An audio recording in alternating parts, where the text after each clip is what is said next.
What is up, guys, and welcome back to another Crypto with Leo YouTube video. I'm saying this from the bottom of my heart, guys. If there is one video you watch all the way through today, I want it to be this one. And not for any of my personal gain. I just purely want to put into reality the scale of what we are involved in and what most of us, especially on my channel, will be exposed to, whether that be through my content, through your own research, and that's how you've ended up finding me and the kind of content I produce. But we're really going to talk about a whole variety of topics, some that are obviously relatively big and others pretty specific on the assets themselves. But one thing I do want to start with is a tweet I made this morning, guys. And reason being, I just want to put into reality something to you guys, and that is, don't forget how much of a privileged position that we are in being this early to crypto, to this opportunity, because I feel like so many people are actually neglecting that. How early we are, like we haven't seen regulation yet. We're literally seeing obviously the reality or the use case utility of crypto being forced in front of everyone's faces. But that is the utility, the use case that we spotted years ago, that we have been exposed to for years through these assets. And a really nice thought process to think about it, guys, is when putting into reality of why you're investing, think about it this way. You're investing in the technology, and this is how early you are. You're investing in the technology that one day someone won't even know that they're using. But you'll be living the high life. You're chilling at this point. I just wanted to put that reality into your head, guys. We have some really good topics to get into. So I'll give you a brief overview of what we're going to cover. First, obviously, being the Biden's plan to sign the executive order. Now, I did talk about this briefly in yesterday's video, however, today, or at least last night, it came out that it was leaked a day early through an accidental press release or a statement by, I believe it was Janet Yellen. So we're going to dive into that and what they're focusing on or what they plan to focus on. This is literally what I mentioned in yesterday's video. I knew they were going to push forward with going towards regulation and finding out some things, but there is some stuff in there that you guys are going to absolutely love. Trust me on that. The next thing is moving back onto the XRP topic, and we're going to be covering two things. CoinMarketCap have changed their description of XRP, which is really interesting, changing some very important points to things that I think you guys will definitely like. And the next thing as well being a clip of Brad Garlinghouse somewhat talking down on JPMorgan, but it kind of hints into the narrative of why JPMorgan wanted the SEC going after XRP and Ripple, because they may have been, stepping on some toes in the process of what they were building. Which, as you'll see from the clip, is a very, very interesting narrative. And the last topic, guys, is I really want to put into your heads how undervalued, how much of an opportunity Qnt is. So I urge you guys, if you want to know about that, make sure you watch till the end, because once I put all this stuff in front of you, and sometimes that's all it takes, guys, you guys already know what the opportunity that there is with Qnt, but sometimes it's that realization, it's seeing it on paper in front of you or someone telling it to your face, the actual scale of Quant and what they're building and what it will be one day. I strongly believe, and I'll stand by this, I think it will easily be in the top 10 in the coming years. It is one of the strongest assets within the market, and I'm excited to watch it play through. And I just hope that, through me educating you guys and through me bringing stuff to light to you guys, I can somewhat help you guys take advantage of this journey as well. Now, let's dive right into this topic. So obviously, yesterday I was speaking about Biden's plan to sign an executive order on crypto this week. And obviously, this was somewhat in the making for a while now, but it does show that, through crypto and the use case being pushed in front of so many people's faces, the US really are realizing they need to take some action. The SEC may not be doing a sufficient job. So what an executive order is, it's basically an order from the president that once signed, or whatever it is signed, what he wants done, it will get done. And in regards to this one, it will be like 180 days of research into the desired things that he wants. So he'd put executive order, I want you guys to blah, blah, research this, and it'll be for 180 days. I personally think this is, somewhat positive for crypto. I don't want anyone talking down on this. You might think, oh, but it's only research. It's 180 days. We have to wait for that. Guys, it's a step in the right direction. No one said this was an overnight job. I don't want to hear anyone talking down on it. So let's dive right into what it was. Like I said, the statement by Secretary of the Treasury, Janet Yellen, on President Biden's executive order on digital assets. I want you guys to understand this was leaked. This has been taken down off most places. Somehow I've managed to find it right here. Basically, this is through a link on Twitter. I never shut it, so I don't know if I refresh it would just disappear. But this is literally what they discussed. Now, I've already read through it. I'll kind of give you an overview of the three major things that they're going to be focusing on through this executive order, and that is the likes of illicit finance, which, obviously relating to the likes of DeFi. This makes sense, of course, with America or most capitalist countries, these banks, they really do not like the sound of DeFi. DeFi is, for the people. Decentralized finance means these mediums of exchange, these middlemen are not just, cash grabbing us and taking advantage of us and giving us, absolutely rubbish interest rates. At this point, we're actually able to be rewarded by, lending our money, which is something, which is almost impossible to see nowadays. So illicit finance is one of the main things. Now, are they going to be pretty harsh on DeFi? That's a question I want to ask you guys. I personally think most likely it's not going to be too pretty for DeFi. And I think, a narrative, and I want to shout out to Blockchain Boy for bringing this to light in a video I saw this morning. He mentioned the fact, notice how two of the biggest names in DeFi have actually stepped back and closed down some of their projects. And just days later, and obviously that's regarding the Phantom ecosystem and those guys stepping down and completely shutting down a lot of their DeFi dApps on the Phantom ecosystem. And they're stepping down, and just days later, we see an executive order come out from President Biden saying that they will be researching into illicit finance, being DeFi, etc. So yeah, it's just it could be a complete coincidence, guys. Don't look too much into it, but it's a coincidence no matter what. So that's why I wanted to mention it. Now, the next one, this one we're all gonna like. We got some hodlers in here, so let's get straight into it. And that is to do with cross-border dimensions. And obviously, look, I think you guys can pretty much work out, and literally it says right here to produce a report on the future of money and the payment system. Let's not mention any names, Ripple, or, get into, facts or bias towards any assets. But, there are certain specific cryptocurrencies, certain assets within the space that are very much working to improve cross-border payments, how seamless it is or efficient it is. Because right now, that is definitely something that, efficient doesn't fit into what we have today. So like they said here, they'll work with our international partners to promote a robust standards and a level playing field. So I think very exciting stuff. Who knows what their partners are, or I'm just excited to see how this report develops. But it's also interesting, let's be honest, they're definitely going to know about a certain lawsuit with the SEC. I'd say it's probably one of the most covered lawsuits between the SEC and a third party that we've seen in a very long time. So yeah, it's exciting stuff to say the least, but they understand that something needs to be done, so they're looking into cross-border payments as well. So far we've got cross-border payments, or just improving the standards of it and making it a level playing field. And we also have illicit finance, which we've related to DeFi, etc. The last thing, of course, is stable coins. So I think this goes without saying. The government at the end of the day, they want some control of something, and what they do with stable coins, I'm going to be very interested to watch it play out. Like they said here, this work will complement ongoing efforts by Treasury. Already, the department has worked with the President's Working Group on financial markets to study one particular kind of digital asset, stable coins, and to make recommendations. Under the executive order, Treasury and Integrity partners will build upon the recent published national risk assessments, which identify key illicit financing risks associated with digital assets. So, of course, it's going to be an interesting narrative to watch all this play out. I'm excited for the official one to come out. But yeah, this was obviously leaked. I think those three things that they're covering are pretty awesome, especially, for certain asset holders. They're going to be excited to see how it plays out. So yeah, I don't think this is that bad. I'm actually pretty happy with it, and I'm excited to see the research that they produce. Now, the next thing we're jumping into, guys, is what happened with CoinMarketCap.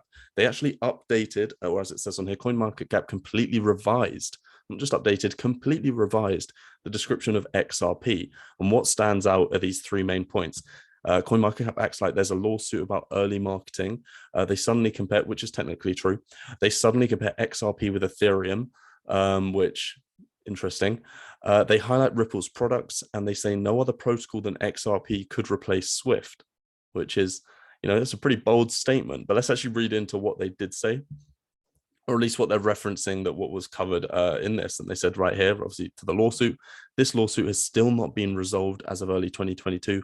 Moreover, the company has been accused of misleading advertising in the early stages of its existence. Obviously, that being in relation to selling XRP as a security. People may have thought they were buying it, thinking they were, somewhat investing in Ripple, and thinking that, it was a byproduct of that.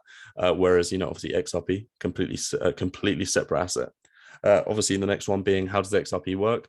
Ripple proposes a cheaper and more efficient alternative to the Society for Worldwide Interbank Financial Telecommunications, SWIFT, system to process international transactions. This is supposed to happen via the Internet of Value, which is the umbrella term for several of Ripple's products, RippleNet, the XRP Ledger, the XRP coin, and Ripple X.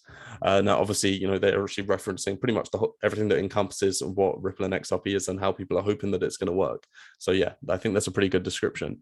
And then they also, like we said, they compare XRP to Ethereum, which is interesting. In contrast to Ethereum, the XRP ledger does not use proof of work consensus mechanism. I mean, that goes without saying. So yeah, that was a pretty strange comparison, but it is what it is. And then the last part, which I find really interesting, and this is obviously them saying no other asset in the space, which I think true. If you're looking at assets that are actually looking to, really hold their ground, in making a move into this space, that being taking over the kind of markets that they are, what they're targeting. I don't think there is another asset in front of Ripple, as opposed to maybe some slightly centralized, you could say, assets that have some pretty interesting how could you say it, connections like Ethereum, which to this day has not been adequately solved by other protocols. Ripple can become, obviously this being Ripple is a naturally attractive value proposition for cross-border payments, which to this day has not been adequately solved by any other or by other protocols. Ripple can become a legitimate alternative. That's the really interesting wording there. Ripple can become a legitimate alternative to the SWIFT system with its increased speed and efficiency. So yeah, you tell me, guys, what do you think of that? What do you think of their revised plans? But I thought they just covered some really nice points in there, especially the last one just here, that, it could, let me read that to you again. It could be a legitimate alternative to the SWIFT system, which, for a lot of people is what they've been saying for a long time. Whether it happens, let's watch it play out. You hold it for a reason. Now, the next one is obviously relating this. And this is a clip from, as you can see on screen, a while back, but it is Brad Garlinghouse somewhat talking down on JPMorgan, or at least the banking system in general, and how they're very much looking to monopolize and centralize everything. And XRP and Ripple, that he's kind of referencing, they're putting themselves in a position, to do some good, to bring some power back, etc. So yeah, it's very interesting. But obviously the reference to what he's commenting and why people are saying, oh, this could have really annoyed JPMorgan, which you'll get in the clip as well, but it's basically saying 22 seconds of why JPMorgan hates Ripple and XRP, and why they sent Gary to this lawsuit, and why they tried to escalate the adoption of ETH to run the JPM coin. Now, obviously, I spoke about that in my previous video, guys, the relation between Ethereum and JPMorgan, that being because JPMorgan literally own critical infrastructure in Ethereum. Furthermore, they have some slight connections between Quorum and Consensus. So there's a lot of things going on, and also the MetaMask situation as well. The JPM coin was obviously developed on top of Quorum. Consensus then acquired Quorum literally just a couple months later. Very interesting narrative. I spoke about it in the previous video, but let's watch this video and you tell me, if you were JPMorgan, this is how you make this is how you do, this is your bread and butter. This is how you make your money, put food on the table. Would you be annoyed at what he said? Now have a look at this. We're pushing, and also a lot of money attached to those settlements. For sure. So we have over 100 banks working with Ripple today around the world. I think the vast majority of banks, like 99.9% of banks, actually are paying other banks, the kind of the global money center banks like JPMorgan or Citibank, to make those settlements. So a lot of the banks are very excited about democratizing how these global payments flow. We're pushing, and also a lot. So there you go. These guys they're excited on democratizing, centralizing this whole thing so that they can obviously profit off of it. So, I mean, in that sense, it makes sense. Look, in my opinion, I think Ripple are the wrong people to go after. However, it's like they've said it before, and Gary Gensler has literally said it before. It's basically they want to go after the biggest fish. They want to make their mark, because they know if they just go after a small fish, it's not really going to relate to many other assets. So they have to go for one of the top ones, Ripple being the most obvious, Ethereum being somewhat protected, you could speculate. I just want to cover, guys, I am by no means a hater of Ethereum. I support Ethereum. They've got an awesome network, and furthermore, it is one of the most highly used and most developed on applications. So I really have nothing against it, and I'm a supporter of it. I just think this is some very bad press that they've got. I'm going to be interested to see how they navigate around it. But I just wanted to cover that, guys. I'm not an Ethereum hater. I'm an Ethereum supporter. I think they'll be around for the long run, but they do need to somewhat bounce back from this and make some bold statements, I would say. I think that would be healthy for everyone. But moving on, and this is the final statement, guys, and this is jumping into an asset which it doesn't need an introduction, but it is one that I've had so many questions regarding, just due to the fact of how long it has been, you know, stagnating, moving down, and just been in a downtrend for a long time. And it's been in a downtrend for around, by downtrend, I literally just mean this, from its peak, and it's just been trading down for 183 days. I know it's specific. That's what I do. It's been down for 183 days, and I think it is down over 70% right now from its all-time high. All-time high being around $429. The low that we've seen it go to in this dip was around $93, which isn't too bad, actually. I think we did see it go into the 80s on certain exchanges. But moving into this, you know, one of the main things I want to remind people is, if you were excited, if you were bullish on Quant and QNT when this thing was trading at $300, $400, $420, $429, then why the hell are you worried about it now? Like, is this not an opportunity? Because I want to remind you guys, absolutely nothing has changed with the product. Nothing has changed with the overledger. In fact, it's continued developing. So the fundamentals and the utility, they've continued to build partnerships, collaborations. If anything, the product and the, you know, Quant in itself has got better, but its price is depreciating. So that sounds like an opportunity to me personally. This is my opinion. None of this is financial advice, of course, but I'm just saying. Now, moving on, I kind of wanted to just open your eyes to stuff, because at the end of the day, price isn't everything. Price, you know, it really depends how you see it in the long-term future. Rating, there's that always that question is, should you compare, you know, the dollar value of an asset which you have a long-term that you believe has a long-term future to the actual just holding one of the asset itself? The whole point is, don't call 2 QNT $240, call it I have 2 QNT, if that makes sense. So moving in, I just wanted to blast some stuff in front of you to outline the scale of QNT. And if you're still watching this video, guys, thank you very much. Please subscribe if you are not already. Share a like as well. It's absolutely free and helps support the page. And leave a comment if you want any videos made or have any questions whatsoever regarding what I've spoken about in this video. Now, moving in, I made this tweet today, and I expect it to do well. I want to say there was a guy I actually got this content from. I need to shout him out in the comments, but it was a really good tweet, and it just outlines straight in front of you just some of their collaborations and partnerships. And that is what we're here for.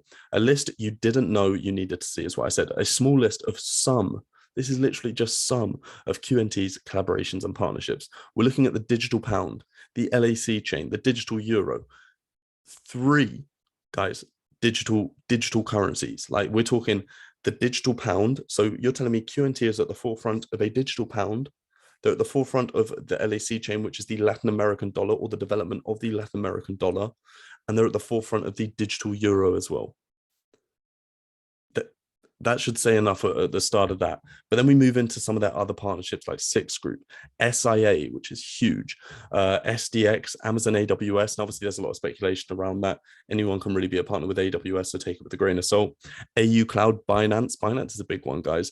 Visa, Oracle, MasterCard, KPMG, which are huge names, guys. But I think 2 I'm going to focus on right now, guys, is SIA and Oracle, because you need to understand the scale of these companies in themselves, and the fact that Quant have landed partnerships with these guys and what it could mean for the future. These are easy things to forget about, especially when an asset is trading 70% down from its all-time high. So that's why I'm here, to bring it back to light for you guys so you can understand. So let's dive over to their website. And I want to urge you guys to go over to the Quant website, have a read through their stuff as well. They pretty much list all their partnerships and collaborations on here and give really good detailed explanations. The only thing is they are extremely detailed, which can kind of be a bit overwhelming. So hopefully I can kind of simplify. I've got some key points for you guys, which I'll run through today. Now, the first one being interoperability in the financial world at DLT, and that's to do with SIA. I've written some notes down for you guys because, like I said, I'm not a robot. I cannot remember everything off the top of my head, but the SIA is a partnership I know the scale of because I've spoken about it many times on my TikTok before, and I really want to bring it to light with you guys. This is a huge partnership. DLT infrastructure, distributed ledger technology, for those that didn't know, provider Quant Network joins forces with high-tech leader. And when they say leader, guys, they are not kidding. Quant Network aims to unlock the full potential of the DLT by introducing a way of connecting blockchains via a single network, the Overledger Distributed Ledger Technology Gateway.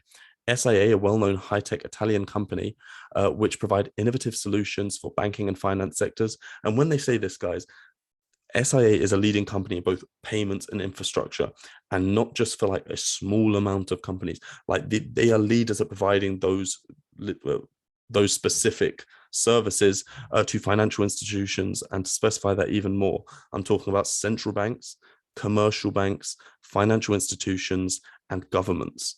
Like, SIA is huge, and Quant has a partnership with them. And let's get into the details of what that partnership actually means and what they're doing.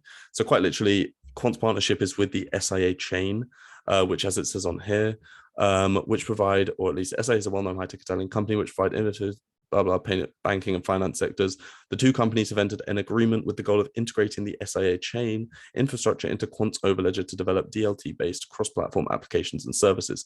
The collaboration will help SIA create a fully interoperable blockchain network. That's obviously what the SIA chain is for.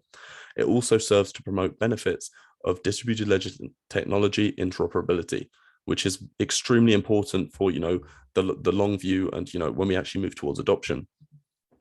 And to put into scale of when I mentioned who they work with, that being, central banks, commercial banks, governments, how it works is basically every bank or government, like I mentioned, is connected to SIA Net, which is obviously SIA's network.